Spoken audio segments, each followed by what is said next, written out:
আসসালামু আলাইকুম ওয়া রাহমাতুল্লাহ। যে যেখান থেকে আমার ভিডিওটা প্লে করছেন অসংখ্য ধন্যবাদ।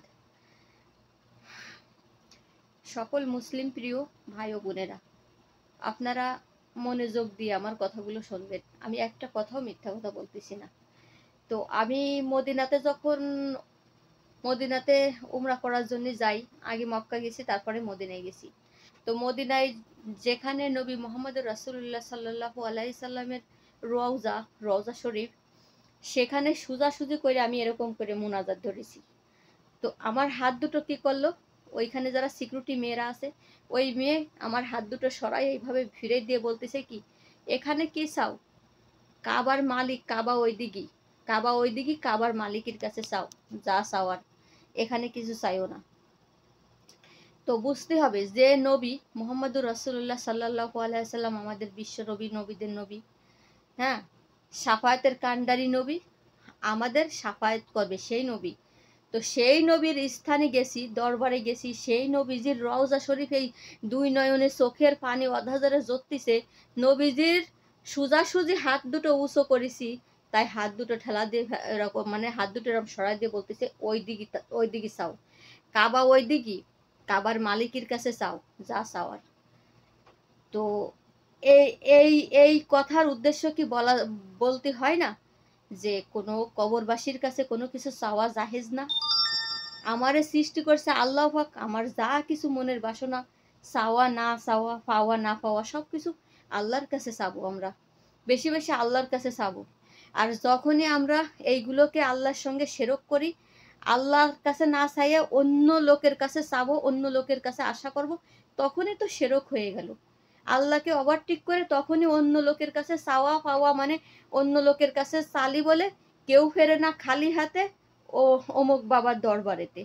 তো কেউ যদি খালি হাতে না ফেরে, তো আমাদের রিজিকের মালিক কে বলেন তো? প্লিজ আপনারা একটু আমার এই কথাটা একটু কমেন্টে জানাই যান। আমাদের হায়াতের মালিক কে? আমাদের মৌতের মালিক কে? আমাদের রিজিক দাতা কে? তো যত বড় পীর, যত বড় আল্লাহর ওলি থাকুক আসুক, তিনারা খাঁটি মুমিন ছিলেন। হ্যাঁ, তারা অনেক আমল করতেন, আমল করতে করতে করতে করতে কিন্তু আউলিয়া হয়েছেন, আলহামদুলিল্লাহ। তো ওই ওই ওই হচ্ছে কি, উনারা কি আমল করতেন, সেই আমলগুলো আসেন আমরা শিখি। উনারা কি এমন ভালো কাজ করতেন যে উনাদের কথাই পুরো পুকুরি ফানি একটা গোটের ভিতর উঠে চলে আসে। কি আমল করেছে, আমলের এত ধার, এত পাওয়ার। তো আসেন আমরা সেই সমস্ত আমল করি। তো সেই সমস্ত আমল না করে যত যোগ্যতা আছে সেইগুলো করি। আর যারা সিধা সাপটা চলে তাদেরকে খোঁচা মেরে মেরে কথা বলে বিচ্ছেদ ঘটাই। তো আমার কাছে কথা হচ্ছে কি, দেখেন, আমি এই 6-7টা বছর ধরে এদের তালিমে রয়েছি। এরা বিচ্ছেদকে, ফেতনাকে খুব ভয় পায়। এরা ফেতনাকে অনেক অল্লাহে ভয় পায়।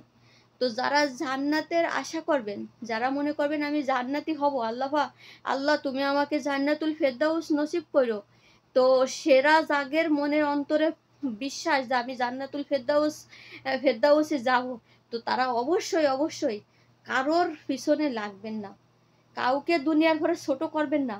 আপনার ব্যবহার ভালো করেন, আপনি নরম সুরে চলার চেষ্টা করেন, আপনার কথা একেবারে ছোট ছোট করে কথা বলেন, মানুষকে সম্মান দিতে শেখেন। সত্য কোনটা মিথ্যে কোনটা উপর আল্লাহ পাক জানে। আল্লাহ পাক যদি না জানতো, আল্লাহ পাক শুধু মানুষ পাঠাইছে দুনিয়ায়, কোনো ধর্ম বলে তো পাঠায় নাই। ধর্ম তো একটাই ধর্ম পাঠাইছে, ইসলাম ধর্ম। কারণ আদম আলাইহিস সালাম যদি সিজদা দিছেন আল্লাহকে, আর তার ধর্ম যখন ইসলাম ছিল, তখন আদম আলাইহিস সালামের সূত্র ধরে আমাদের এই দুনিয়ায় পাঠাইছে আল্লাহ পাক। সুতরাং বুঝতে হবে যে আমাদের আল্লাহ পাক শুধু জাতি করে পাঠাইছে, যে আমরা মানব জাত, আমরা মানুষ, আর আমাদের ধর্ম ইসলাম।